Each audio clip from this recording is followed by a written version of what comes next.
ایک قاتل کی قبر کا منظر۔ صدقہ بن خالد نے دمشق کے بعض مشائخ سے نقل کیا ہے کہ ایک مرتبہ حج کے سفر میں ہمارا ایک ساتھی مر گیا تو ہم نے ایک قوم سے کدال مانگ کر اس کی قبر کھودی اور اس کو دفن کر دیا، مگر غلطی سے کدال قبر میں رہ گئی۔ ہم نے کدال نکالنے کے لیے مٹی ہٹا کر اس کی قبر کو کھولا تو یہ نظر آیا کہ اس میت کی گردن اور ہاتھ پاؤں اسی کدال کے حلقے میں جکڑے ہوئے ہیں۔ یہ منظر دیکھ کر ہم لوگوں نے جلدی سے اس کی قبر کو بند کر دیا اور کدال والوں کو قیمت دے کر راضی کر لیا۔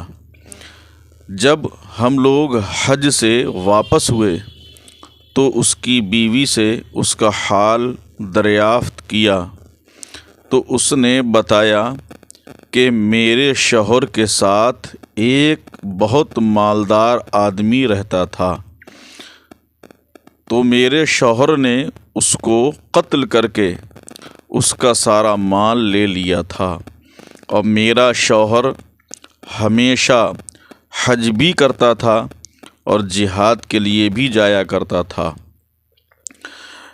اس نے قتل کیا اور قتل کی سزا اس کو یہ مل رہی ہے کہ قبر میں اس کے ساتھ عذاب ہو رہا ہے۔ اللہ اکبر۔ اصبہانی نے اپنی کتاب ترغیب میں عوام بن خوشب سے روایت کی ہے کہ انہوں نے بیان کیا کہ میں ایک مرتبہ ایک قبیلے کے قبرستان میں گیا تو میں نے دیکھا کہ عصر کے بعد ایک قبر پھٹی اور اس میں سے ایک آدمی نکلا جس کا بدن آدمی جیسا اور سر گدھے جیسا تھا۔ وہ 3 مرتبہ گدھے کی بولی بولا، پھر قبر میں چلا گیا اور قبر بند ہو گئی۔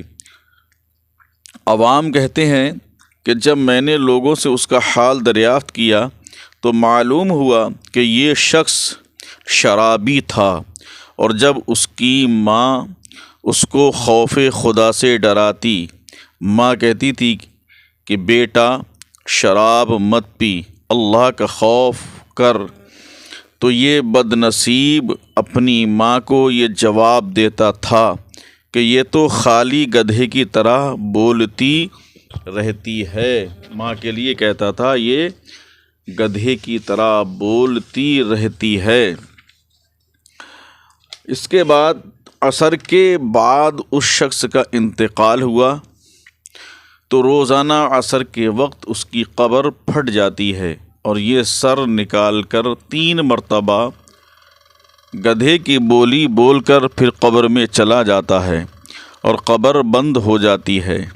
ان واقعات میں عذاب قبر کی ہولناکیوں سے ہر مومن کے لیے عبرت کا سامان ہے۔ عذاب قبر برحق ہے اور ہر مومن کو اس کی فکر لازم ہے۔ قبر میں اعمال صالحہ کے سوا کوئی انیس و رفیق نہیں ہوگا۔ یہ بڑی کٹھن منزل ہے۔ امیر المومنین حضرت عثمان غنی رضی اللہ تعالیٰ عنہ جب کسی قبر کے پاس کھڑے ہوتے تھے تو اس قدر روتے تھے کہ آنسوؤں سے ان کی داڑھی تر ہو جاتی تھی۔ اللہ اکبر۔ لوگوں نے کہا کہ آپ جنت اور دوزخ کے ذکر سے اتنا نہیں روتے جتنا قبر کے ذکر سے یا قبر کے پاس سے نکلتے وقت روتے ہیں۔ آپ نے فرمایا کہ یہ پہلی منزل ہے، اگر یہ آسان ہو گئی تو اس کے آگے آسانی ہے، اور اگر یہ منزل دشوار ہو گئی تو اس کے آگے کی تمام منزلیں دشوار سے دشوار تر ہوتی جائیں گی۔ اللہ اکبر۔ سچ فرمایا مولانا علمی نے کہ واسطے حق کی نہ ایسی راہ چل، قبر میں جس سے ہو تجھ کو کچھ خلل، قبر میں جانے کی بھی کچھ فکر کر، اونچے اونچے یا تو بنوائے محل، روشنی قبر کا سامان کر، ہیں یہاں بیکار سب شمع و کمل۔ قبر کی تیاری کرنا چاہیے، اور قبر پہلی منزل ہے۔